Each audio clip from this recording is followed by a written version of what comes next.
They're coming back. We've been listening to Yellow Submarine at Pepperland, the old Beatles. Did you ever see Yellow Submarine the movie, Ron? I have not. No. Oh, it's an interesting cartoon. It was when it was first released by the Beatles. It actually got some pretty lousy reviews. But now you're Ryan Taffet. Where are you from, Ryan? Me, I'm from Tinton. Hold it. Oops. There you go. Try it now. Better now? Yeah, there you go. There you go. Where are you from? I'm from Tinton Falls. Okay, and did you grow up in Tinton Falls, or where'd you grow up? I actually grew up, I guess, till I was 8 in the Flemington area. I was in Flemington, and then I moved here around then. And in Flemington, started out doing a lot of little freshwater fishing on the side with my dad, and got a feel for it. Came here, have the wonderful beaches around here, and started getting into saltwater, and that's where I got the bug. Now, tell me about these guys. Before we went on the air, they were talking to me about their boats and how big they were and all that. Describe your boat. What kind of boat do you have? We actually just got it beginning of last season. Our previous boat got knocked around in Sandy, actually, right here in Highland. Oh, no, really? Yeah, but we have it's a 24-foot Everglades, twin 200 Yamaha outboard, so it's a good sport fishing boat. Gets us out, zip around in the bays a little bit, and on a nicer day I can take it offshore a little bit and catch. Nice. How many folks can you get on the boat? For fishing, I like to bring 3 other guys with me. It's comfortable. Any more than that gets a little crowded. Oh, I can't. Now, you and I are also maybe going to do a video at some point. Yeah. I love doing these videos because it's just a great excuse to go out and have some fun. Exactly. Absolutely. Yeah.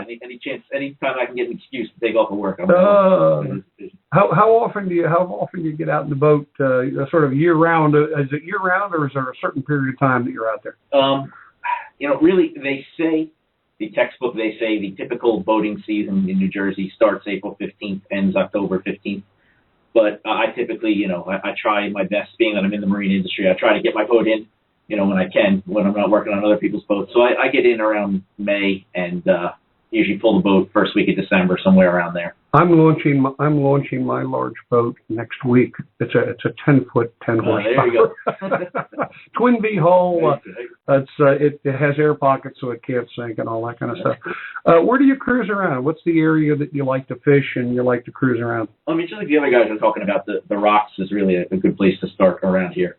You get a good mix. So almost anything that you would catch in the bays or the rivers, you can also find out there at the rocks too, and in a nice consolidated area. But sometimes it's nice to just cruise around the rivers, do a little bit of river fishing, which I'm not particularly good at for whatever reason. But the bays, Sandy Hook Bay is good, and a whole lot of different fish.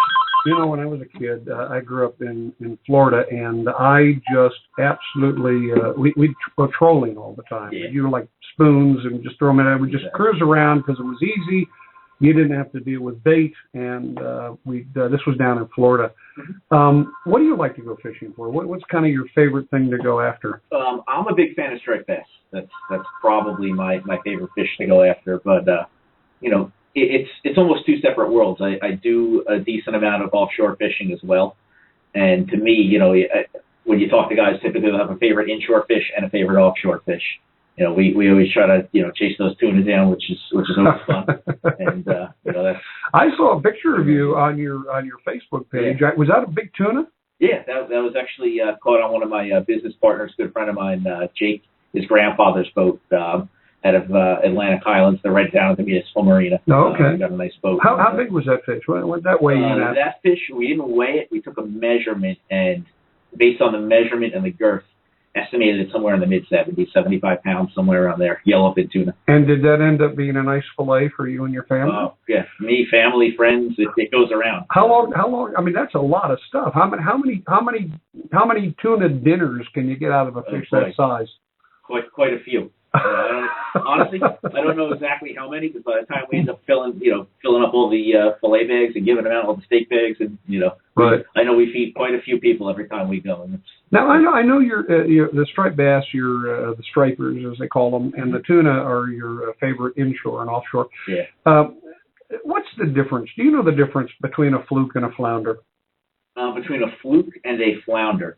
It's actually two different species. There's a myth. Some people say that the eye migrates from one side to the other, kind of thing. Yeah. But it's really two different species, and that's a fishery that's just starting up right about now. Although I haven't heard any reports of it, but typically this time of year, winter flounder, and you'll get them in the Shrewsbury and Navasink rivers. All right, let's go back to your favorite inshore. Is it inshore? Is that what it's called already? Yeah, inshore. The striped bass. And let's kind of look at Raritan Bay and just outside of Raritan Bay. If you had to go out tomorrow morning to go fishing for striped bass, would you look at a website to find out where they're running? What would you do, or do you just go out to your favorite spot? Really, and it's a little bit of a plug, but being the business that I'm in, a lot of it comes from reading your fish finder. That's really key to when you go out. Having some local knowledge. A lot of guys like the forums, which I'm active on some of and really monitor most of, but I participate in one or two. A lot of listening to the forums, if you're new to the game, gives you a general idea of where to start. It's not, people won't give away all their best secrets, obviously, over the forums and things like that, but it's about building your network. First, you build your network. Once you have a good network, if I was going out, knowing what I know now, the striper bite typically starts in the bay right in front of like the Earl, the Navy Pier there, out by some of the channels there. It's this time of year, it's typically a troll bite until some of the bait starts showing up, and then it makes a switch over into bunker fishing. So going out now, I would start by trolling around in that area and picking a particular spot. I know to head around there, but I've always got my fish finder on, and I'm looking until I see those marks, those little blips on the screen, and that's how I know what to put the lines in. Is there? I have a little fish finder on my boat. It's a cute little thing, and I can see them, but they never bite. Is this a generality to say that the fish like to be along the channel? Is it weeds, rocks? Is there some generality where fish like to kind of hang out? It really could be anything. Structure, changes in depth contours, those are always key giveaways. But a lot of times the fish will hold on, talking inshore, a lot of times the fish will hold on bait. We'll get a lot of bunker pods that move throughout the bay, and there'll be bluefish on top, nicking away at the pod, and then the striped bass, which are typically characterized as lazier fish, will be below, getting the pieces that fall after the bluefish nick at them. And, I guess really, it could be any number of things, and that's the thing, is being aware of your surroundings. One diving bird could mean, a wealth of fish underneath. It seems to me it's a little like going to the racetrack or betting on the horses or the dogs. You can go to the racetrack completely uninformed and bet on anything, and, you might win, you might not. But if you do your research and you look at the horses and you figure out where they're placed and all that, you got a better shot.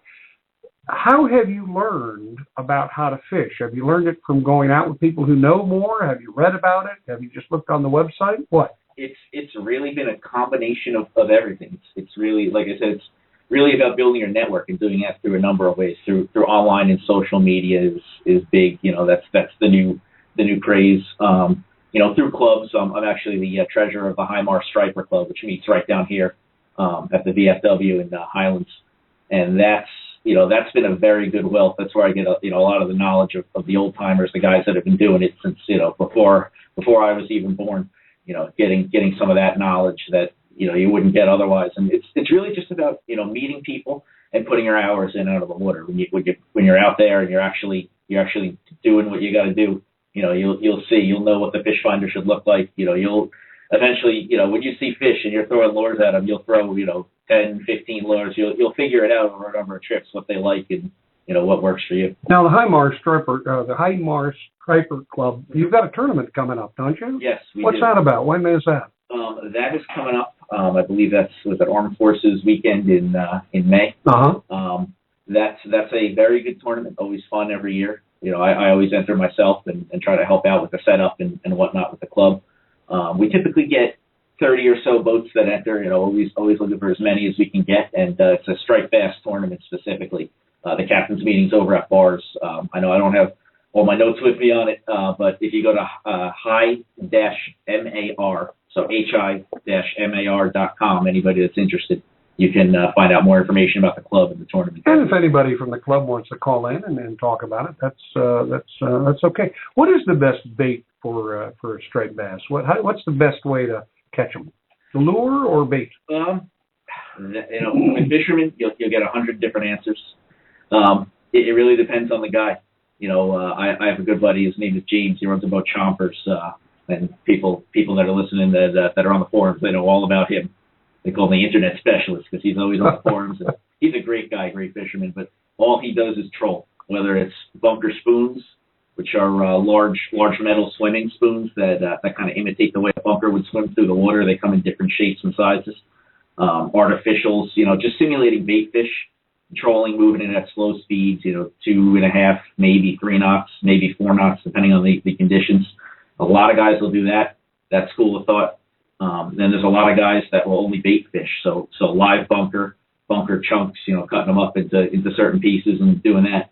And clamming as well for striped bass. Those are really some of the more popular methods. And somebody like me, I try a little bit of everything. It depends on what reports I've heard and what guys that I know are having success with that particular week. And when I come out, I bring everything with me, so I'm ready no matter what it takes. Now, I'm intimidated, quite frankly.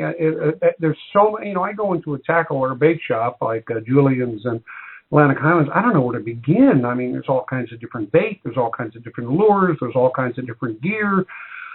If I'm just going to take my little boat out with a fishing pole and I'm not doing all this research and I've got a hook,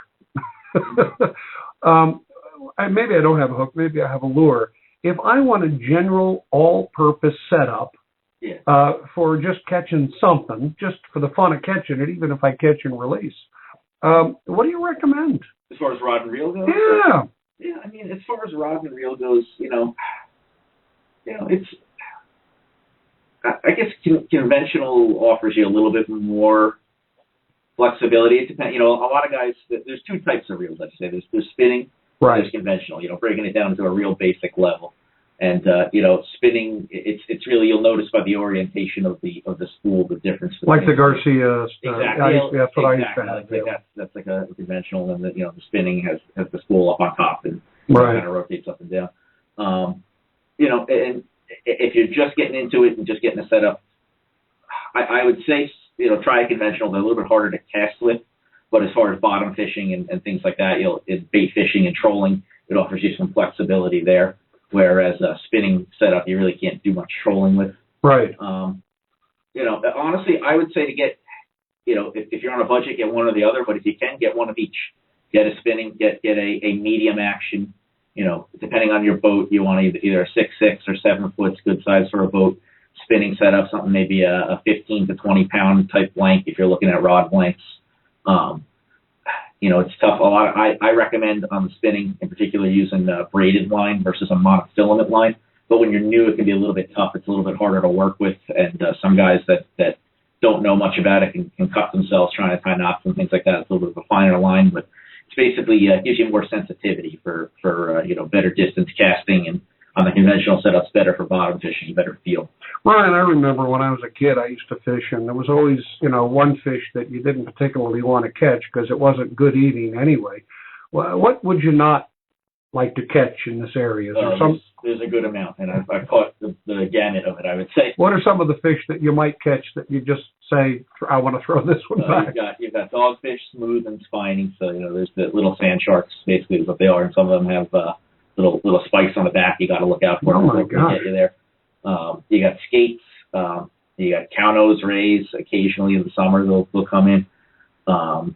You got Sally growlers, sea robin, which a lot of guys will actually enjoy catching the first one because they'll use it for fluke bait. And I shouldn't say enjoy, but they'll catch it and they'll enjoy the fluke that they catch. Right. But it's garbage fish is the term. Right. And what about the tog? I've never heard of the tog. It's tog, right? Yeah. I've never heard of the tog before. Blackfish. I've never heard of that before I moved up here. What's the tog all about? Is it edible and all? Oh, it's a delicious eating fish. Some guys will call it the poor man's lobster. As a matter of fact. Now, why don't I never see tog on the menu? What did I never say? Why is that?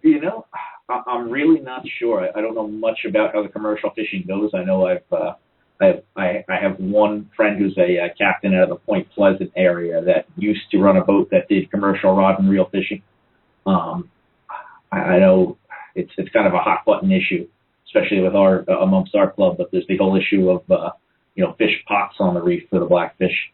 But I really I don't know. Maybe it's just because it's not all that popular, and maybe people get a little bit worried about what the heck it is. What about ling ling? What's that? A ling? Yeah, the ling. Is it ling or ling? Just ling. Oh, just ling. Yeah. What's a ling? Ling, it's a, if you never saw one before, the best thing I could say is it's got kind of an eel-like look to it. It's got these little like feelers that come off of them. They feel around. They're in, they're what we call erect fish. Typically you'll find them in other structure that they're congregated together. You'll find them by depth contours. Can you eat them? You can. For many years, they were considered garbage fish, and guys were just throwing them overboard. And it was just a bycatch type thing. And then somebody got the idea of, hey, I'm going to try this, and it turns out to be delicious. So it's a good fish. It's a very soft meat. It's almost in the, I don't want to say it's in the cod family, but that's one of the closest things I may be able to like relate it to. The meat that you get out of it, not a very firm meat. So typically we ice them down for a while before we clean them, and it makes it a little bit firm. But they're good fish too. Well, what's the whether it's in the Raritan Bay or out in the ocean? What's the longest fight you've had with a fish? The longest fight that I personally have had locally. I haven't had that many long fights. Maybe 15, 20 minutes or so with a tuna. But a lot of times I'm either running the boat or I'm on friends' boats, and I enjoy the process. To me, it's the adventure, it's the process. So a lot of times, if there's somebody new, I love getting them on the rod and reel and seeing them fight the big fish, and that's. Have you seen them with some long fights? Oh yeah. No, that's like what's a long fight? Is it an hour? Is it 45 minutes? I would say anything that's getting into the 20-minute range is a good amount of time. Yeah. Anything that's in excess of a half an hour is starting to become a long fight, and that's have you had some incredible fights, even if it's 10 minutes, where you got the fish right up to the boat, you could look in the eyes, and it got away? Oh yeah, heartbreakers. All too many. I've had many tuna. It's almost as if they look you in the eye and they give you a wink. They go, I'm going away now. I got another day to. Now, do they rip the line, or do they get the hook out? It's a whole bunch of different things. It depends on your tackle. The key to fighting a fish is fighting smart. You got to keep in mind what tackle you're using. What the tackle itself can take. You don't want to max the reel out. What the line and the rod can take. You don't want to snap a rod if your line is over tested for your rod. You don't want to snap the line. And the drag can't be too tight. You give the fish the illusion that it can get away, so it doesn't fight. It doesn't react too quick and snap the line. And you put enough tension on there, drag, that it gets tired. Right? You get it tired out. Yep.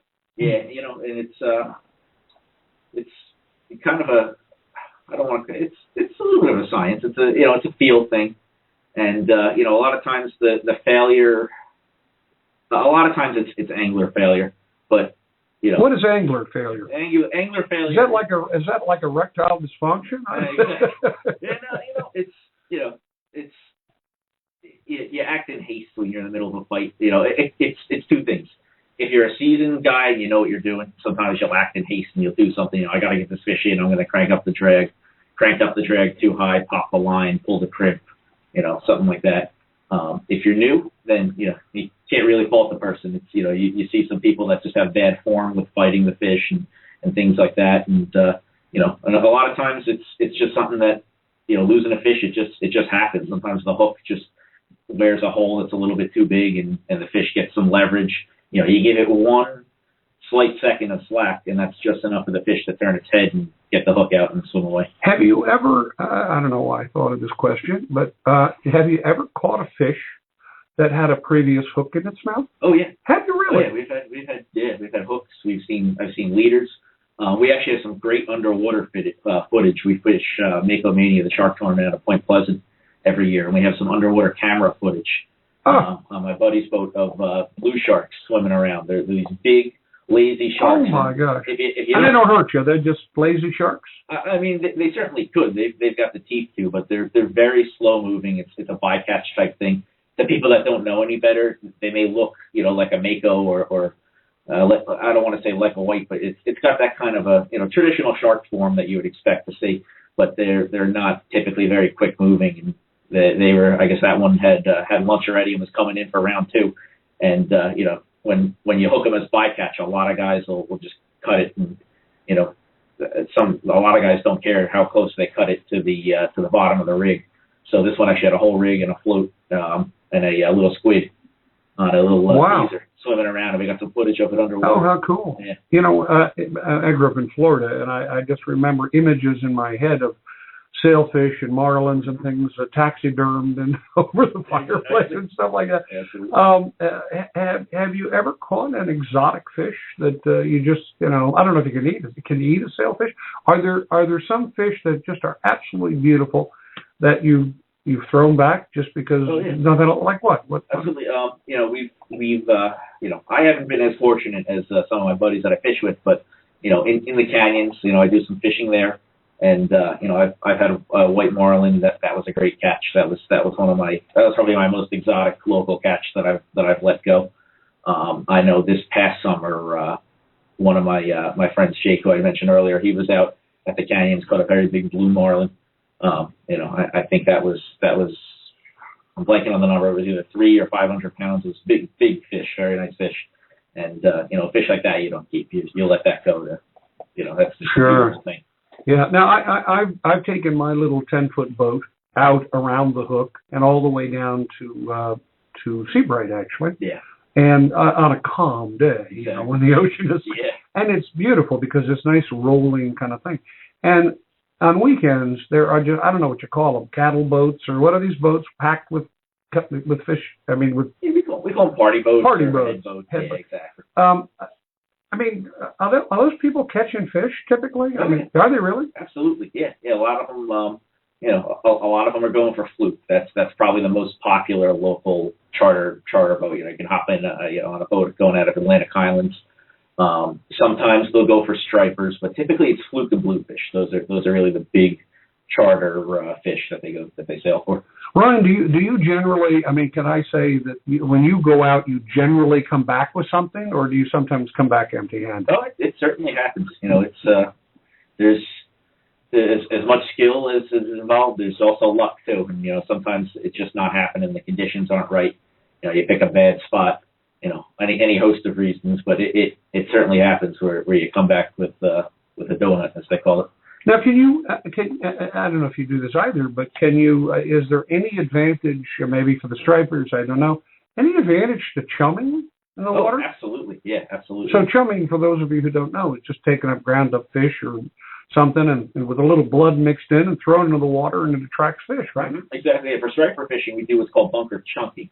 So it's not quite chumming. With sharking, we do a little bit more chumming. But really the big difference between the two, with striper, we'll actually take fresh bunker, we'll net them. We'll go up and net them and catch them in a cast net. Or some guys will use snag hooks, which is a weighted three-way treble hook, and they'll actually pull it through the water and catch their fish individually, which is quite a chore. So that's why we like to, if you can throw the net, we like to throw the net. That's a skill, but that's when you get that skill down, that saves you a lot of time. And we'll actually cut them up into pieces, and you give a little bit here, a little bit there, and as the fish start to bite, they say you give them a little bit more as a reward, but not too much. You don't want to fill up. Now, I always thought that if I saw a bunch of boats in one area, that would be the place to fish. Is that also a clue? It depends on what kind of fishing you're doing. A lot of times, fishing away from the fleet is key. If you're bottom fishing, that's a good indicator of structure of wrecks there. But at the same time, those guys, if there's a ton of boats, they probably picked all the good spots on the wrecks, and you're probably going to have a little rock pile on the side here or there, but not an actual barge or this or that sunken wreck piece. When you're talking about striper fishing, bluefish, things like that, there's some advantage of fishing in an area where people are actively chumming. But a lot of times the fleet will actually drive the fish down. You got boat noise, boat traffic, motors, things like that. So really getting away from the fleets in many cases is really actually the ideal thing to do rather than to join them. Now, maybe it was the white marlin, but what's the biggest fish you've ever caught? The biggest fish that I have ever caught, that I've ever personally reeled in, it's actually not all that impressive. What was it? Probably a mako, weighed about 135. How long is a mako that size? It was like 5 feet? A hair over 5 feet. Yeah. Not, as far as makos go, it's the beginnings of a decent fish, but not nothing crazy. You can see them in the 200s, 300 pounds. In the shark tournaments, those fish get brought in fairly regularly. Now, out in the Raritan Bay, when I first brought my boat out there a couple of years ago before the hurricane, I would see these boiling circles of water with fish going crazy, and sometimes they'd be 5 feet in diameter. Sometimes they'd be 100 feet in diameter, especially out in the ocean. Sometimes they're like huge, giant things. What is going on? What is that? That all starts out with a little bit of bait fish. Typically, you get a couple of bait fish that move in. It could be bunker, it could be spearing, it could be sand eels. That's popular around here. And then the predators start to come in. It's kind of one after the other, and eventually you got the whole ecosystem right there. Is that why it's usually a circle, because they're all kind of crowded together, like trying to be safe? Yeah. Exactly. Yeah, exactly. The bait moves in a big school, and then the predators kind of pick at the school, and the bait just kind of go off of they're just genetically programmed to learn strength and numbers. So that's probably not a great place to fish, because your bait is one of 1,000 probably. Well, that's a very good point, and a lot of guys will struggle in a situation like that, and using bait really doesn't work, because they've got the freshest bait right there. Your bait that's already been caught and that's been sitting in your live well for a little bit, even if it is still alive as far as bunker goes.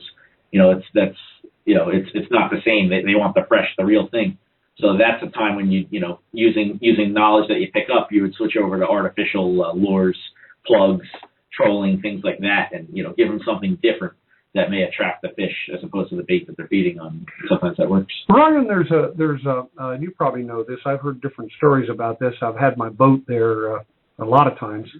It's somewhere between. It's a little closer to Sandy Hook on the Sandy Hook Bay side, but it's out of ways. It's the place where all the nets are with the things that are coming up, exactly. And there are birds constantly watching all that stuff. What is that? What is that out there? Those are just they call them. I think they call them gill nets. They're fish nets. They're actual fish traps out there. And it seems like a great place for, if I was a bird, I'd be out there all the time, because it just seems like easy pickings, And I go and I scare them away when I drive around with my noisy Mercury.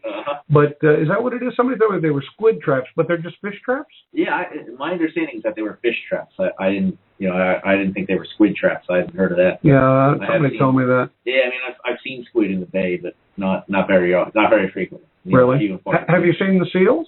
Yeah, every now and then. I don't see them a ton, because it's usually too cold for me to be out there. But those things are around. But I'll see them typically towards the end of the season. I'm getting ready to pull the boat. How far do you feel safe in going off the coast into the ocean? How far would you go with your boat? With my particular boat, got to make sure my parents aren't listening. If they are, honestly, to be smart with my particular boat, I would push it to 60 miles. There's some areas offshore, the Atlantic Princess, the Chicken Canyon. Not the true Hudson Canyon. That's a whole different ballgame. That gets into 100+ miles. But in the to do offshore fishing, 30 to 60, 65 miles from Sandy Hook, not necessarily offshore. So you got to factor that there's an angle there. That's about the extent of where I'll push it. How long does it take you to get out there? I don't know how many nautical knots per hour, but how long does it take you to get out to 60 miles, 50, 60 miles an hour? From leaving from Sandy Hook, it's a little bit over 2 hours, 2.5 hours. Depends on the conditions. Depends on how loaded up the boat is, how fast we can run that day. That's from the tip of the hook. That's typically how long it takes somewhere around there. I'm always looking for things to do with my boat. To the start of the Navesink River, which is I've gone up as far as I could go. There's like a pipe crossing the river. I've been to all the tributaries on the Shrewsbury, and I've actually taken my boat all the way up to Aberdeen and almost to the Raritan River. And my little boat, it takes me 3 hours to get, and I run out of gas pretty quick. My dream has always been, and I have to have a lot of fuel, to leave Highlands and actually go into New York Harbor and kind of just touch Manhattan, then come back. Yeah. Have you taken your boat up into New York Harbor? I have not, no, but I've been out with friends that have done it, and trips like those, especially because it typically we'll go. We did once. We docked at the Liberty House at Liberty Landing, and kind of put it around, not quite in the harbor, but in that general area, and it can get a little stressful, a little dicey sometimes. Especially, I had friends that were brave enough to go to the fireworks display and everything, and I'm happy to be a passenger in cases like that where I don't have to have my eyes on the radar the whole time. Well, I have to tell you, when I first got my boat the summer before the hurricane, and again, just to remind you, it's a 10-foot boat. I think, 3 people is the limit. Yeah. And my daughter and her husband, I invited them to come down for the 4th of July, and they were going to have fireworks in Atlantic Highlands, which they do every year. And I got some cheese and wine and crackers, and I said, come on, we'll take my boat. And they said, Dad, I don't know. It's a little scary. It's at night. And I had my running lights, and they were all portable. You screw them into the battery operated stuff. And I get out there, and they're looking around, and I'm the smallest boat in the fleet, as it were. And there's all these big yachts and big giant boats, and I'm this little tiny thing. And I find a spot, and I anchor. And as the fireworks they're nervous. And as the fireworks are getting to them, my daughter says, Dad, can we go now? We're just a little nervous. And I started the motor, and it wouldn't start. And it was at night. It was terrible. So some woman on a big, giant boat said, do you need help? And I said, no, we're okay. And my daughter said, yes, we need help. And the guy, they climbed up on, my daughter and my son-in-law climbed up on the boat, and they towed me. And they dropped me off at where I moor my boat, but it was embarrassing because I had to figure out what was wrong with my little Mercury.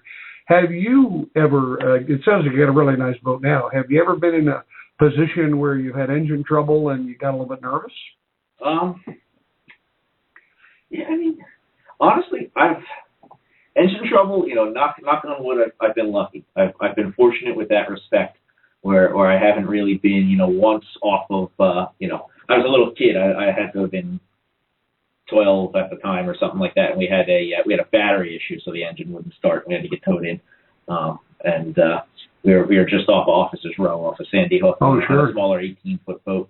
But typically the times where I've been in peril or nervous have really been due to my own stupidity getting caught in high seas offshore. Now, and was that changing weather, or did you have a lot of changing weather kind of issues for some of these? Oh yeah, that certainly can happen. Changing weather, not doing my due diligence, and I've gotten better, as time has gone on. But doing your due diligence and reading the weather report before you leave in the first place, because a bright sunny day at 2 in the morning, 3 in the morning can turn into quite a different thing come noon.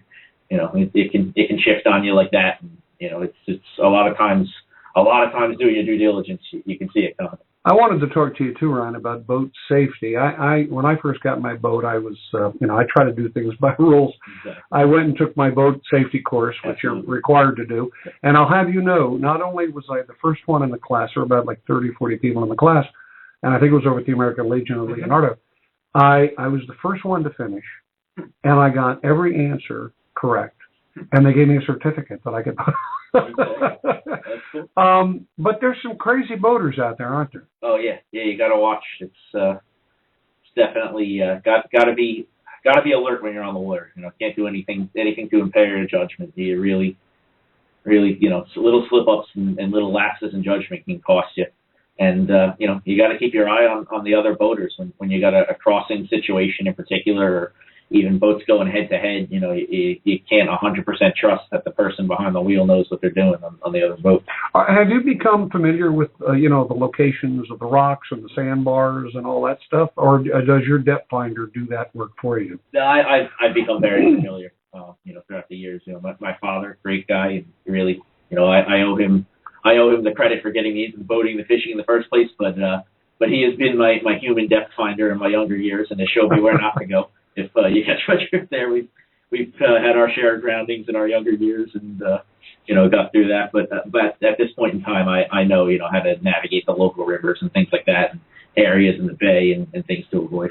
Now, if you have a question, you can call in 347-327-9338 or 855-345-4707 and ask Ryan any question you want about boating or fishing or anything like that. What other fish are in the Raritan Bay or out in the ocean that we haven't talked about that we can catch out there? I guess other cool things that are in the bay and the ocean.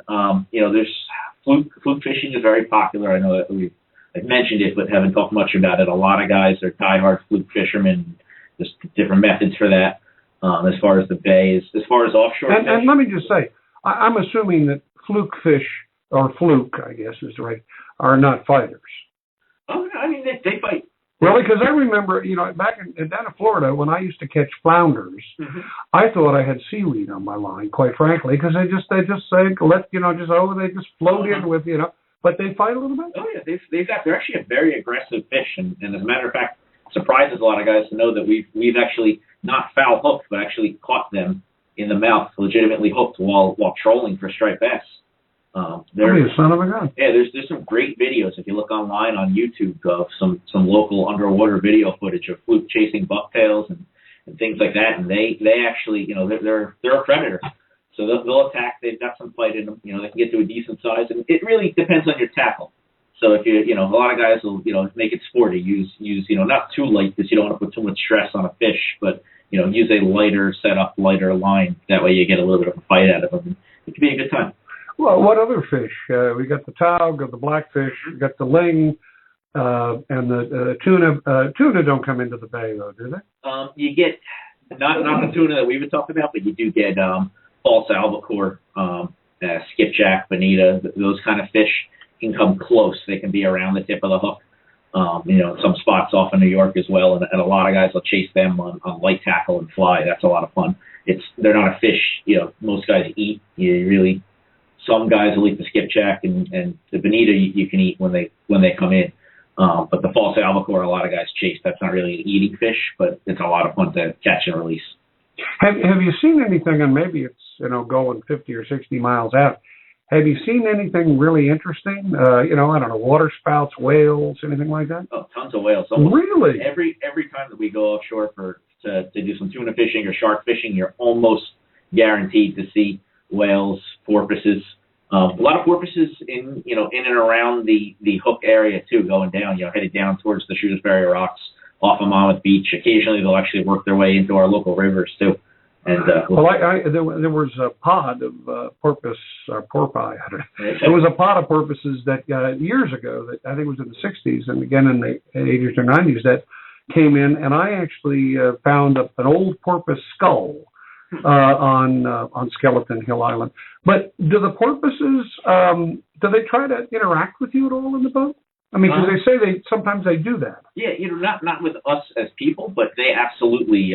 I've heard that there's a lower pressure pocket from a running boat. I guess I should say, when we go out there, a lot of times we'll troll, and that's when we'll see the porpoises. And they'll sort of follow they'll stay in your wake, or they'll stay along with you as they go along, right? They'll stay in the wake, and they love to hover right around the bow area of the boat, so they'll be right there. And I've even had guys on the boat that will grab their feet and they'll hang over the side and actually pet them, and as they're keeping up with us.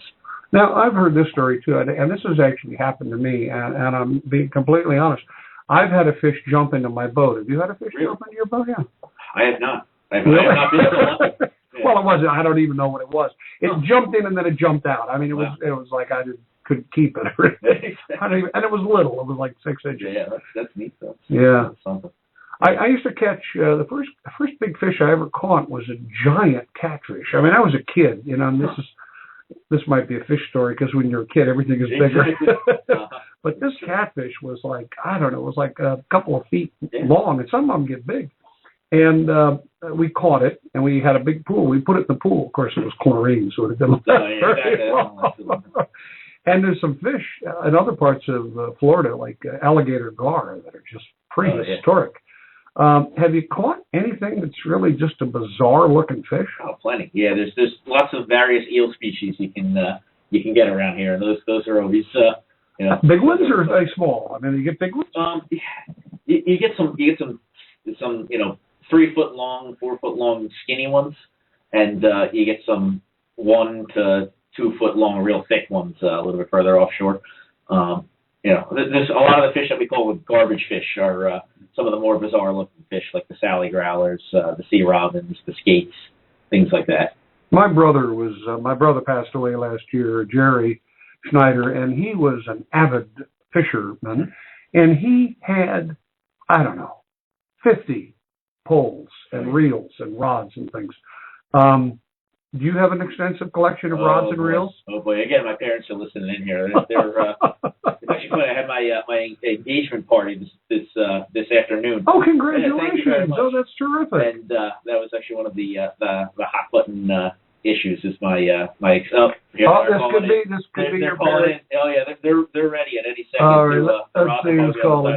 This is from 544 Exchange. How are you? You're on the air. Who's calling? A little bit of a delay. How are you all? You on the line? Yes, I am. Hi, who's this and where are you from? Yeah, hi. Yeah, my name is Greg, and I'm also from Tinton Falls. Greg, if you could turn your speakers down a little bit if you're on the phone, it's probably confusing you because there's a little bit of a delay. We'd appreciate it. Greg, what's on your mind? Well, really enjoying the show tonight. I tell you, there's a good banter going on between you two guys. But I was just kind of curious if Ryan's ever been involved in a situation maybe where, at sea, at peril or whatever. I know, different things can happen while you're out there. Oh, that's a good question. I think he's in peril just being on the show, but I don't know. What's the answer to that? Yeah, no. I have. We actually back in 2008.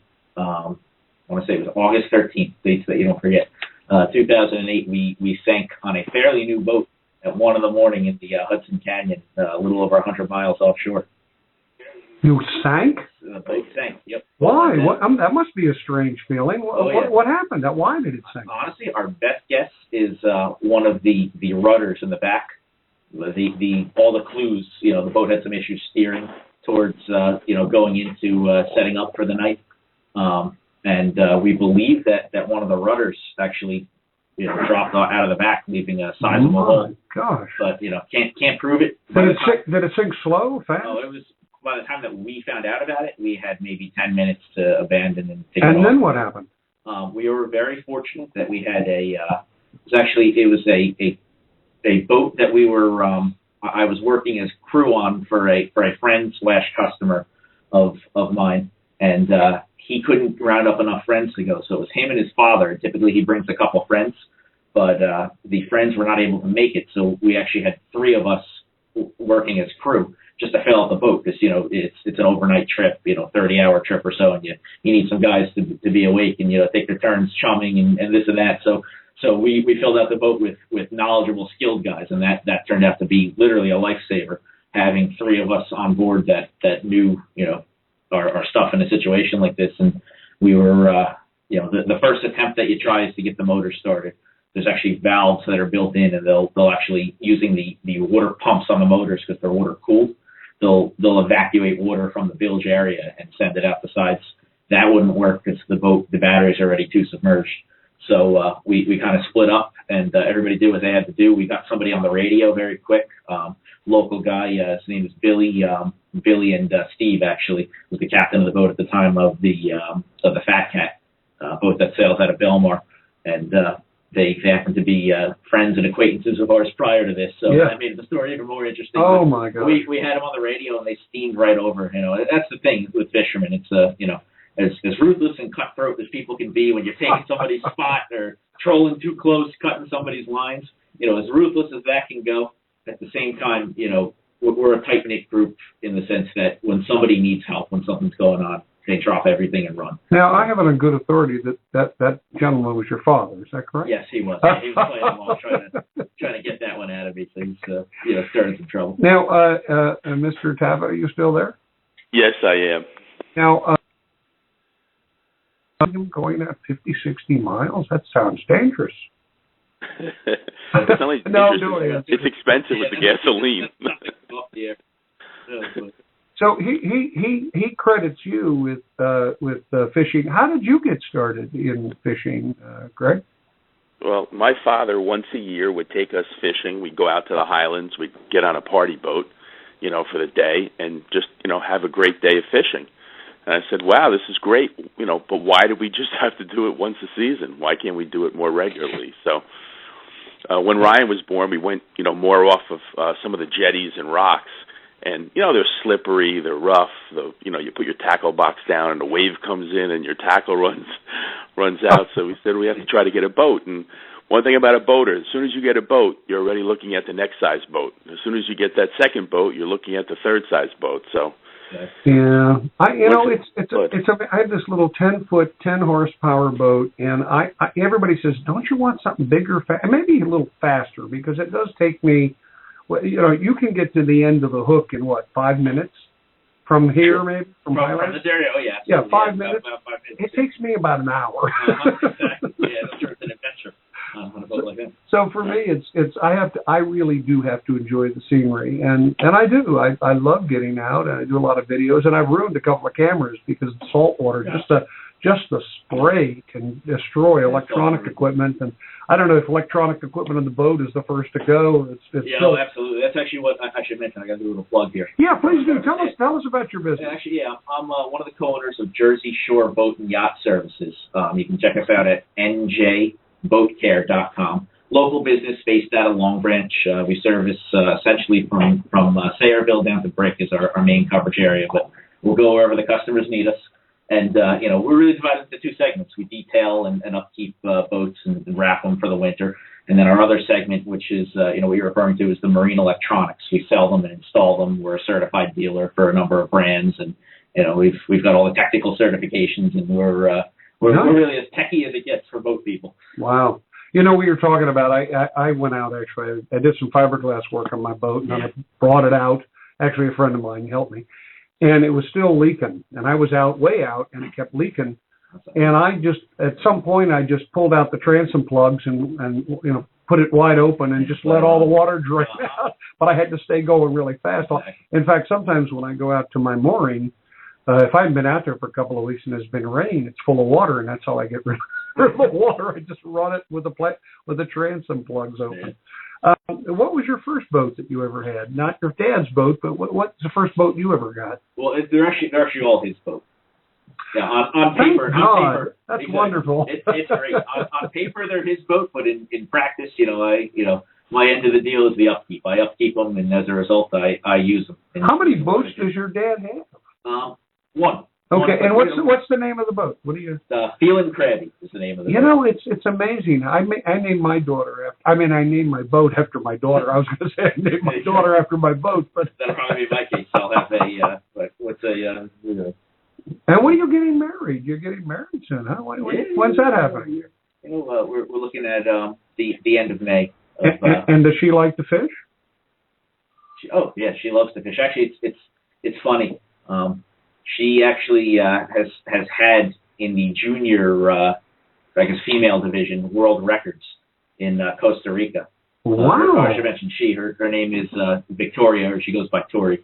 We're looking to get married. We're going to get married next year. I have a date set actually at the Oyster Point. Oh, how nice! Oh, that's great. Exactly. That's a beautiful hotel. It is. Yeah, it's very nice, and she actually has held for a period of time world records for roosterfish out of Costa Rica, and she has 3 sisters as well, and they've held some records. I believe, I have to clarify this, but I think some of them have had some, for female within their age division, some local records. I want to say one was with Seabass, but I'm not 100% positive on that. But, now, where did you grow up, Ryan? Did you grow up around here? Yeah, absolutely. Yeah, since 8, I've been in Tinton Falls.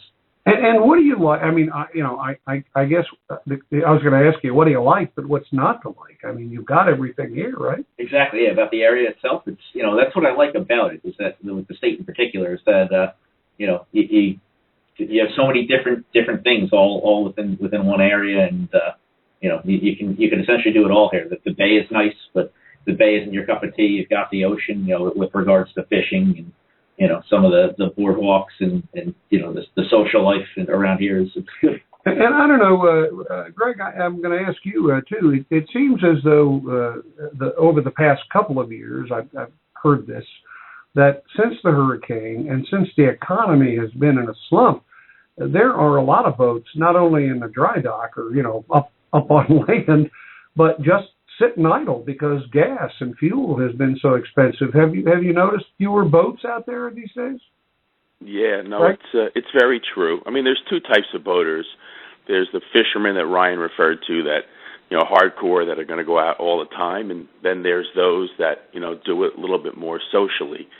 And there's no doubt it's expensive. One of the things I'll say, Ryan mentioned earlier, we're in the Highmar Striper Club.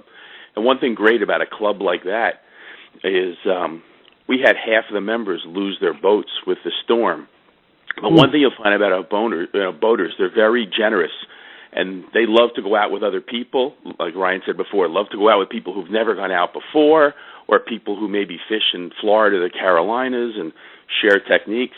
And so what you see today is a lot of people, you don't need to own a boat. You can belong to a club or do something like this and kind of go out with others. So we're seeing more communal fishing, more sharing probably of boating than ever before. Yeah, I know that I'm familiar with what happened over at the Atlantic Highlands Marina, where there's a lot of sailboats. I think they lost like a quarter to a half of the boats that were, and they worked like heck. The Atlantic Highlands Marina, I'll give them a plug. They've done a marvelous job in getting back. And a lot of the towns that had marinas, were struggling because some of the marinas were just wiped out, and even the fuel services. It's amazing to me that on the Raritan Bay, there aren't that many places to get fuel. There's a couple of places up in Keyport, the marina up the river there, and there's a couple of places in Highlands. I don't even know if there's anything over in Staten Island. Is there? There is, yeah, absolutely. There's some over in Staten Island, but getting up there and getting in and getting through Drake Hills, a lot of guys don't want to be bothered by that. You got, as far as the bay goes, there's not a ton. You got bars and shops down here, the Atlantic Highlands Municipal Marina, but that's why if everybody fills up ahead of time, and if you trailer your boat, you always bring it to a gas station on land and put some mid-grade in and save yourself some cash there, big time. It's amazing. You see these videos on YouTube of these guys that obviously have never put a boat in, they used a ramp before. You see these crazy things with the cars. They're good. Oh yeah, sometimes you can bring some lunch on a picnic at the Atlantic Highlands launch ramp. Go in the middle of July, you'll see what I'm talking about. We've been working on some boats in the yard there, and sometimes you just have to stop, put everything down just to watch what's going on and the scene, and seeing people for a half an hour trying to get the boat on the trailer as best they can it's interesting. That's funny. And you guys are both a part of this Striper, the Highmar Stripers Club. Again, is the striped bass? Is it just because it's sort of this all-around fish? There are lots of them. They're easy to catch. They're good fighters. They're good eating. Is it all of the above? Really, it's a good sporting fish. It's a fish that's had a lot of mismanagement in the past, and then a lot of corrective actions taken. Now, what does that mean, mismanagement in the past? So are we overfished or what? Yeah, I mean overfished, underregulated, and nowadays it tends towards the trend of we're starting to get back into overregulating of things, but that's a whole political debate that we could have at another time. But that's a lot of what we talk about at the club is it's a balance. You have to conserve the fish, you have to conserve the sport, but at the same time you'd like to be able to continue to currently fish and currently catch and keep these fish. So it's a balance, and it's about responsible angling. Tag and release programs are big. When I go, I like to take either what's feeding me or what's feeding my friends. If I have a list of a dozen people that want fish, I'll take more fish. If I know it's just for me, I'll take my one fish for dinner, and the rest can swim free that day. It's not it's about not abusing the resource, but using it and properly managing it. Now, are fishermen and women generally smarter than everybody else because fish are brain food? I have not heard that one before. You've never heard that? Greg, you've heard that, haven't you? That fish is typically brain food? I think our wives wouldn't agree with that. But I would say this, the point you were saying about the fish, I think about, when you can, some of these fish can be 4.5 feet long. I mean, they're trophy kind of fish. I'm just saying a little bit more about striped bass, the fisheries coming back in this area. They start in Virginia. They migrate up. They do spend a lot of time in Jersey, New York, Montauk waters, but we'll go as far as Maine and then turn around and come back. So you get them coming up, and then as they're growing, and then you get them coming back down. So there's just a real lure, to this fish, and it's such a good eating fish, good catching fish. The other thing is there's a limit. So typically, depending upon the size of the fish, you're really only allowed 1 to 2 fish per man. So it's and so you get a big fish. You only need 1 or 2 fish. Right. It's not like it's not like flounder where you're throwing 30 in the box or whatever that number would be with a bunch of people. There's excitement because you're really going for that particular size fish. Right. Absolutely. And one of the big things actually that you just touched on that is a very good point to make. With a fish like striped bass, it's migratory. It's a migratory fish, and different states have different limits, different catch limits, bag limits, size limits.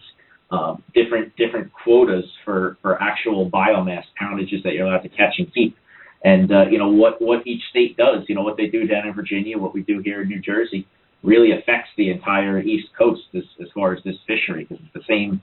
There are some resident fish, but it's essentially the same large body of fish that's making this migration. So that's why it's so important to regulate. It's not just New Jersey. Well, I always enjoy taking a call from my mother, who lives down in, I think this is her. No, it's not actually. This is not my mother. This is somebody else. Who has just joined us on the program. Hello there. Hi, how are you? Very good. Who's this, and where are you from? My name is John. I'm from West Long Branch. Oh, hi, John. What's on your mind tonight?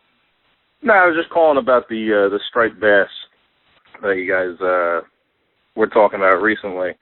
Sure. I was curious as to what the typical season is for the striped bass. Good question. Yeah, I mean, typical season. You're looking at, I'd say, right about now. And it can start as early as the middle of March, but it essentially it goes from middle of March to beginning of April. You're getting started there. You get a good fishery, through to June, and it starts to switch over to a bait fishery, in about a couple months or so. You get a little bit of a lull, and then it picks back up in the fall again. You start looking for them again around the tip of the hook in September. Eels and worms around that time, and then it transitions into eels, worms, and trolling, straight through till December. Right. Are you a fisherman? I'm not an avid fisherman. I'm actually starting to get into it. More now. We just recently bought a boat, and starting to get a little more knowledge of it through friends and whatnot. But yeah, it seems like there's a lot to learn, doesn't there? Seem like there's a lot. I mean, there's so many different kinds of fish and so many different kinds of baits and scenarios. It's a little overwhelming. Yeah, I mean, I was listening to the show earlier, and like Ryan was saying, it seems like a lot of different people have different opinions about different baits and lures for different fish and things throughout the season. But what's like the biggest striped bass that you've ever caught? Biggest striped bass, personally, that I've ever caught was 33 pounds. Again, not a very big fish. Again, love to hand the rod off. Or actually, I can't even take credit for some of the bigger fish that I've seen. It's my business partner and very good friend Jake, who I'm sure is listening right now. He's another member of the Striper Club. His father's actually Casey, who coordinated this. He has He has 2 fish last season, or I guess 2 seasons ago now, just in excess of 40 pounds. I think around 42 pounds was his biggest to his credit. They're here, and he caught one of them right in the bay. Now, what's like the biggest one you've ever heard of, like getting caught? Like what's like the max? The world pounds, record. I guess. World record, right? I think the world record. I think it's somewhere in the 70s or the 80s. It's a big fish. The guys that catch, the biggest trophy fish, the fish of a lifetime is a 50+ pounder for guys that are out there all the time. If you're new, every step is exciting. Your first keeper is exciting. Then you work your way up. You're in the 20s, the 30s, the 40s, and then 50s is something that even 40s too, but 50s is something that very few guys get to accomplish in their lifetime. It's a now, like, what would you do with a fish that was like 40 pounds? Would you keep it or let it go, or it really depends on the circumstances and whatnot. It's tough. A fish like that, it's nice to bring it in and to get your picture, but depends on how hungry you are. Exactly, depends on what kind of day you had. Me personally, my first one I'd probably have to keep, but it's tough because they're a breeding fish. That size, they call them the breeder fish. Those are typically the female fish, and that's one of the fish that's going to help sustain the species. So it's one of those things that it's a tough one. It's a tough call. Thank God for those lady fish that help sustain the species. Exactly. I don't know if you know this answer to this, but those guys and gals out at Sandy Hook and along the beach that have these lines and poles, they're out there. What the heck are they going after? They're typically going after striped bass. It's the most common, bluefish too, but a lot of them are very skilled, very great fishermen. And that's something that I have tried over and over again. I've been in the December frigid water. I've tried plugs, I've tried bait, I've tried everything, and I am just not a surf fisherman by any means. So I don't typically talk much about it as a result. But they're going for striped bass. They're going for bluefish. Some of them in the summer go for fluke. That you don't see as much. But you ask guys. A lot of guys are very good at it, and they'll kind of chase the schools up and down the shoreline. Well, I'm assuming these guys, if they had a boat, would go out in a boat, or do they actually enjoy surf fishing better? Have you talked to any of these folks? Yeah, absolutely. Yeah, there's some that are actually members of our club. Not as many as there used to be, but there certainly are some. And it's a passion with them. A lot of them they could get a boat. Some of them even have boats. Some of them go out on party boats, and there's just something that draws them to. There's nothing more gratifying than knowing that however you get it, there's nothing more gratifying than getting the fish. But it's a very I've experienced it with small stripers, nothing great even, and there's just nothing more gratifying to me than catching off the beach, because the amount of effort that it takes, because you can't. There's only so much chasing you can do at that point. The fish essentially has to come to you, and it's up to you to lure it in. And there's guys make custom wooden plugs, beautiful handcrafted things, and it becomes like anything else. It becomes a hobby, a passion, and a skill. Now, I've discovered you guys on the Highmar Stripers Club on Facebook, and you've talked about being at the VFW here in Highlands and meetings and stuff. Yep. If somebody's interested in knowing more about the club and who can join and all that, can you talk a little more about that? You may have talked about it earlier, but if you can talk about it again, that'd be great. Yeah, the club actually, I actually found out a lot about this last year. We had some old-time members that visited that are no longer members, but the club has a very long and very rich history in New Jersey fishing, and some of the bigger tournaments that unfortunately no longer exist. But the club has been typically a very prestigious club to join. Membership way back when was very difficult. It was hard to become a member because you had to prove yourself as a true, real fisherman and kind of be accepted by the group. But now the current dynamic of the club, the way it's become, is it's become a group, almost a cooperative. It's become a learning experience for everybody. Everybody has something to offer. The young guys, the old guys. I mean, our current membership range.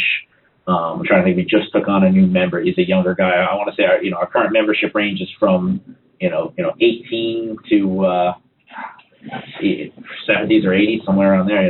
There's a wide array of people with wide array of experiences. So the club, we have meetings on the first Tuesday of every month for most months. Occasionally in the summer, we'll take 1 month off just to get out there and do some fishing. Are those open meetings? Can people come and see what's going on? Well, that's the thing. We encourage it. We encourage guys, with all different levels of knowledge, and to come to these meetings. Whether everybody's there to learn, to be part of a group, to sustain the fishery. It's a whole experience, and it's a great thing. We get involved with a lot of other local clubs as well. We're members of local clubs, larger clubs throughout the state, and you can check us out at Highmar.com. It's just hi-mar.com.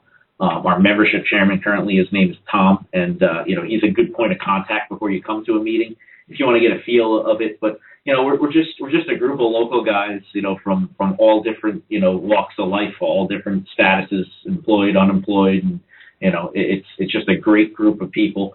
And really one of the big elements of the club that I like that I didn't know so much before I joined But one of the added things is the underlying theme of charity. While we are essentially registered as a social club, as far as the government knows, we don't, nobody takes a profit. Nobody puts money in their pocket. So we raise things, we raise money. And while we do use some of it on our social events, a lot of it goes to funding our charitable activities. We do a lot of things that help the community. We actually run trips on the Seahorse, one of the local party boats out of Atlantic Highlands, and we take Boys and Girls Club, Hooked on Fishing, Not on Drugs, groups like that, and, try to make the world a better place through our sport and through our passion, which is, the best way we know how.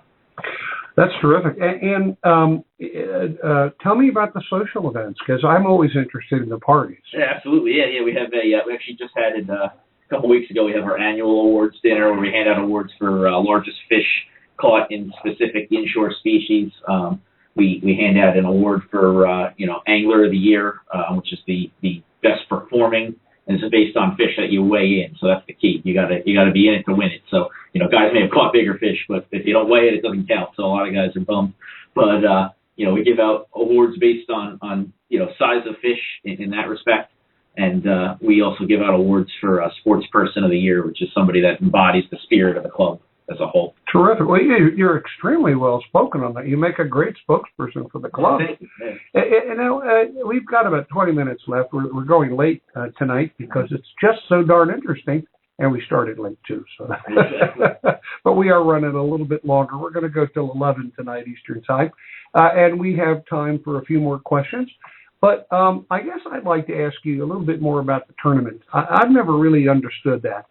If I'm not a member of the Highmark Club, can I still be in the tournament? Absolutely. Yep. It's an open tournament to anybody that shows up at bars and fills out the waivers and signs the form and pays the entry fee. And what's the entry fee? How much is that? I haven't. I'd have to take a look and pull it up on. Maybe Cap can tell us. If Casey can. I got Casey on the line. I want to say it was 125. Okay. Well, we'll find out. And my other question is, so once I do that, and I'm entered in the tournament, what do I do, and how long does it last, and what do I do with the fish and all that stuff? Yeah, this tournament's a single-day tournament. So, for this time of year, we run two, but the one that's coming up is just a single-day tournament with a time range. You're set on a time when you can put your lines in and on a time when you have to be to the scales to weigh in by. You go out, you do your fishing, you'll catch your fish, keeping in mind still that all state and local laws apply. So one of the big things, there's a 3-mile line, and that's considered federal waters outside of 3 miles. And that's illegal to harvest and fish for striped bass or possess striped bass outside of that line. So that's something to keep in mind. Once you've caught what you think is the big one, or at the end of the day, does everybody come rushing back at the same time, or if you've got a big one, you just come back and don't fish anymore? It's all throughout the day. People weigh in. Typically people will get 4 hours of fishing in before you even hear talk about weighing in, because you are with the current regulations. The last that I've checked. I haven't got my boat in, so I haven't brushed up on it yet, but you are allowed to keep two fishermen. So, you can have a couple fish on board your boat, and, guys will catch some, they'll run out there. Most of the boats wait towards the end, but, you never want to rush back to the dock unless you have to. So if you have your fish and, there's still an hour, 2 hours left in the tournament, it might be time to back it in. That way you can, be first in line for the delicious bars chowder afterwards. So if I went out for the next, when is the tournament again? The date is what? May 17th. May 17th, yep. If I now fish between now and May 17th, and I catch a big one, and I keep it alive in my bathtub, then I could. Yeah, exactly. No, that's one of the things. We check the quality of the fish, the freshness. So if it's frozen. Exactly. That's no good. We check them. Big Ed actually, he's a great guy. He runs our weigh scale there over at Bars. Okay. He's the dock master there. Well, go ahead. I'm sorry. I was going to say he checks them out. He doesn't let anything slide. He'll look inside the mouth, shake it out, see if any sinkers pop out.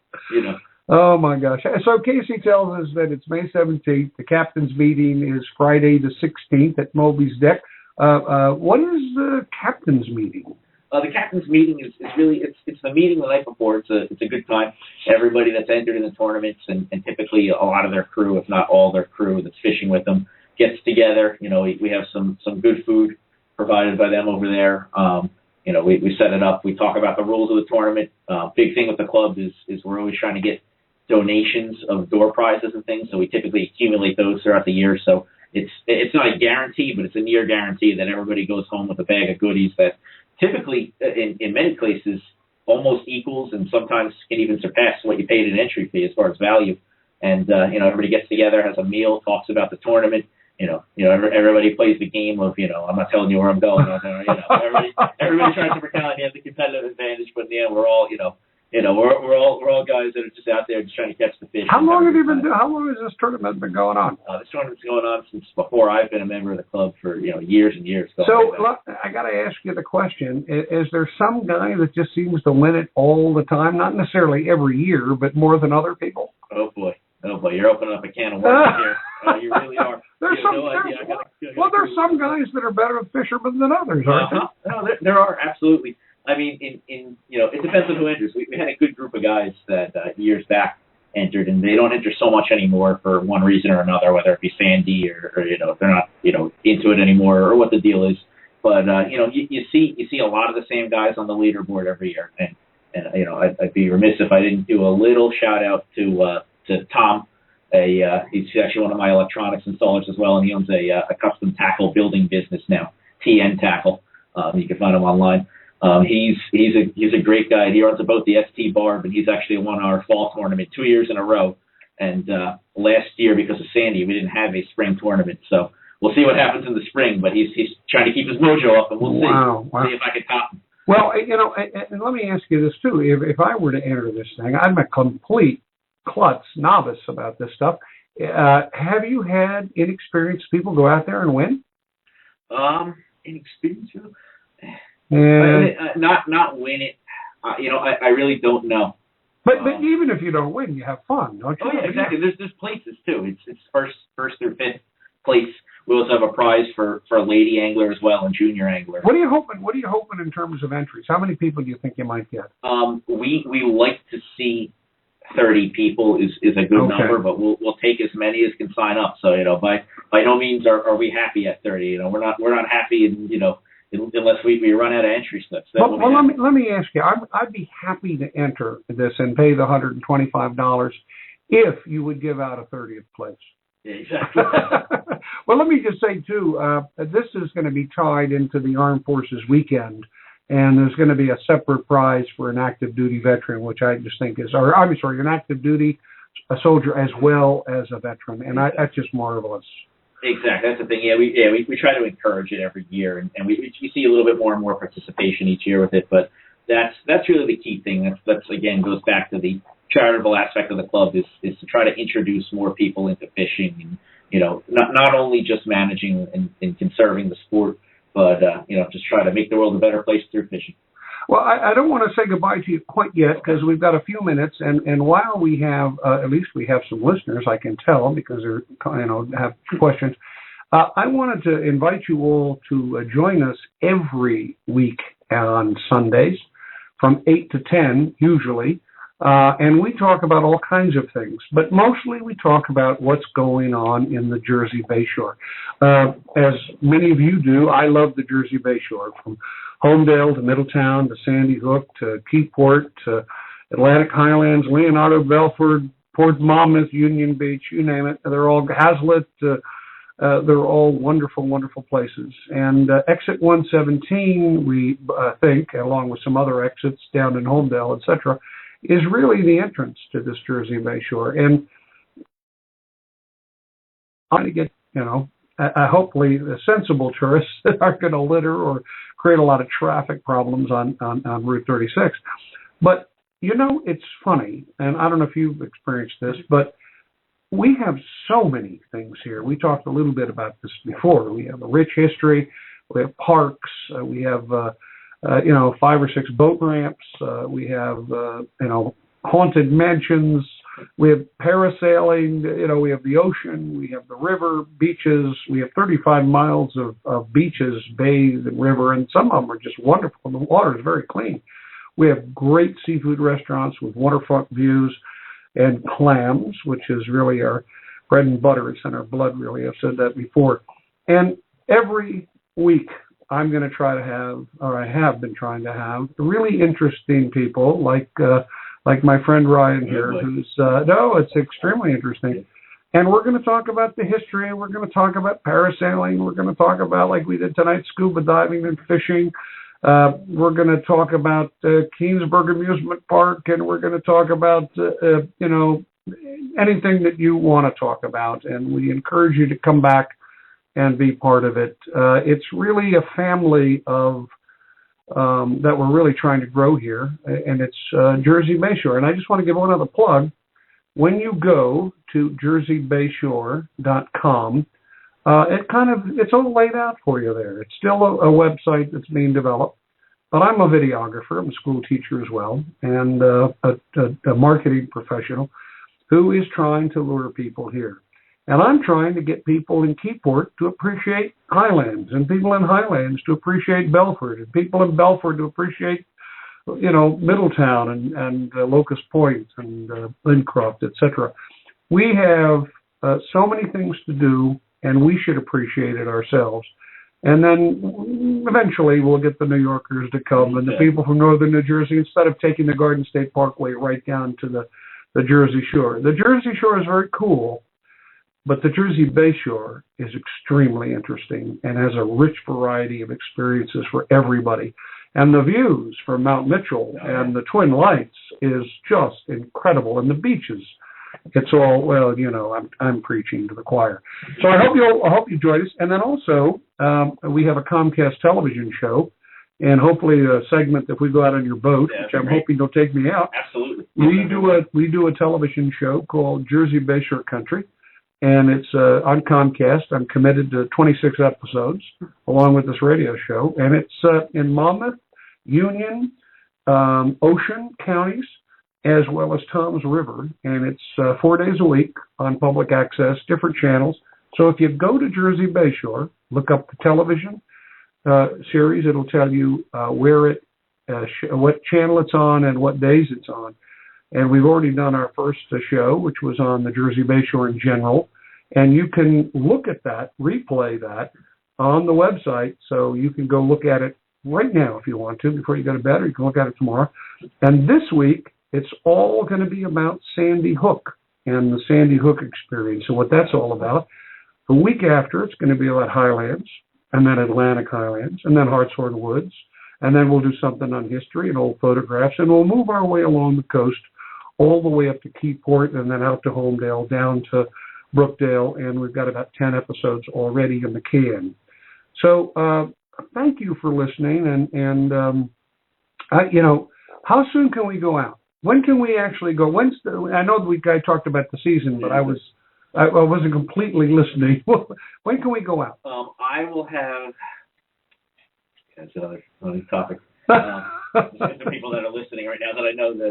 They want a lot of people that are essential in this process. I'll pay you double what they're paying you. No, I'm kidding. I'm talking about people that may be listening that are essential in this process to get the boat ready to go. Oh, I see. Well, when would you be going? I'll be making my first trip the first week of May. That's for sure. And as Casey just posted his the MacTac, which is a nice, beautiful 44-footer out of Atlantic Highlands Municipal. He'll be ready to go. April 17th. April 17th. That's. I will be there. I'll be there with my special life preserver. I actually got one of those inflatable things over at the West Marine. Yeah. I love West Marine, but who's their? Do you compete with West Marine and your stuff? Or actually, it's funny that you say that. We actually work with them. That's where I got my start in the marine business, local marine business, was by working at the West Marine in Eatontown. I started back in 2004 there, and through people that I've met there working at the store, they've actually become my business partners and my employees. Nice. And that's how we got our foray into the business, and that's how Jersey Shore Boat and Yacht Services kind of got its start was guys hanging out at a West Marine, helping out customers, and figuring out that we can do this on our own. And so we actually work with them. They refer a lot of work our way, and they're one of our suppliers for our detailing waxes and things like that. And it's there's not many places to go, but that's a good place that's got it all under one roof. Now I know that at the end of the season, I always do the end of the season maintenance on my motor and all that. You do the same thing, right? Yep. Oh, yeah. Now, for engines or motors your size, how many horses we got here? Twin 200s. Oh my gosh. Yeah, okay. Exactly. So, do you do it yourself? You get them ready for the winter, and you put all that fog stuff inside the shaft and all, or what do you do? It really depends on the motor. There's manufacturer-specific instructions that you can find either in your owner's manual, or you can look them up online, or just call the manufacturers or talk to a local dealer. But the process isn't too bad once you figure it out. If you're okay with turning a wrench here and there, you don't have to be a mechanic by any means, but a lot of motors require the fogging spray, like you had mentioned, and changing your filters, things like that, changing oils and fluids, and if you know your way around enough to tinker with a car, you can get into tinkering with your boat fairly easily. Well, I'm excited. The other thing I noticed too, when we were talking to your dad, Greg, is one thing I've noticed about this area, and it's amazing that I can take my boat out in the middle of the week, and there's nobody out there. I mean, it's, and I think that's part of the economy too, and also people have to work, so they can't. But it's like I'm out there all by myself. I mean, it's amazing. I might see a Coast Guard cutter going by, or the clam boats. But even as I did a documentary on a clammer with Richie Gardner last year, he even said, it used to see 30, 40 clam boats out here. Now you don't see as many of those either. That's true. Yeah. And even on the weekends, I'm surprised how few boats. There's not a huge amount of traffic. Yeah. And people pretty much stay in the channel. And my boat has a pretty shallow draft, so I can go places where they can't go, and that's kind of fun. Have you ever taken your boat over to Skeleton Hill Island and parked it over there with your girlfriend or your fiance now? And I have not. Oh, it's a lot of fun. Every weekend in the season, all these big boats go over there and they pull up, and it's just wonderful. And I'm going to put my boat in probably right before Casey does. I might even do it next weekend. I can't wait. Yeah. It's a wonderful. Well, I appreciate it so much, Ron. It's been really, really a lot of fun, and what a night. I mean, we've had. I think we've been doing this for an hour and a half. Wow. I used to have maybe 2 hours. I can talk all night. Let's get you about fishing. Oh, it's terrific. Now, are there any other clubs of any other fish that are dedicated to a certain fish, like yours is? Certain species. I don't know of any other clubs that are dedicated to specific fish. The closest thing I could say is there's a marlin and tuna club that's down southern central Jersey, somewhere down there. But there's a lot of local clubs. There's Raritan Bay Anglers. That's a good club. There's a lot of local guys in Asbury and things like that. There's local clubs around if you look, and I talk to guys from those clubs, and my sentiment that I get, and hopefully it seems that they're all just as welcoming to new members as we are. Well, Wanda, one of our listeners, just told us I've been on the air for 2.5 hours. So, man, is my mouth tired? Exactly. Well, I want to thank everybody. And again, we're on Facebook. You can go to New Jersey Bayshore, which is one of the Facebook groups. You can also look for your own town if you're in the Jersey Bayshore. We have Highlands, New Jersey, Atlantic Highlands, New Jersey, Belford, New Jersey, all the way up to Keyport, New Jersey. And I do a lot of videos. I think I do one a week, actually, and I try to post them on all these places. So I want to thank you all for joining us. If you have other ideas for other shows, and you would like to be on the show, or you can suggest a guest, please email me at John- or Schneider, Schneider, at Comcast.net, or you can, get on to New Jersey Bayshore, a Facebook group, join it, be part of the discussion, and we'll have an active conversation as we move forward.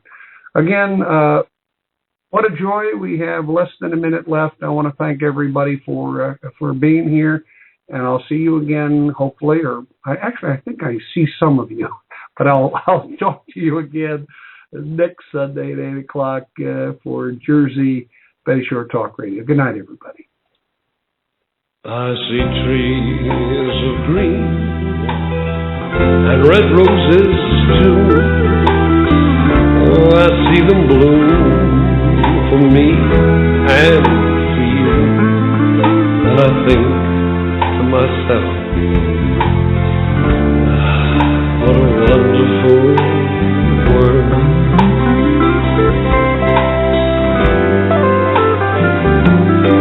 I see skies of blue and clouds of white,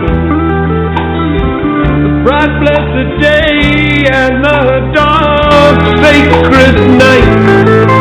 And I think to myself, oh yes indeed, what a wonderful world.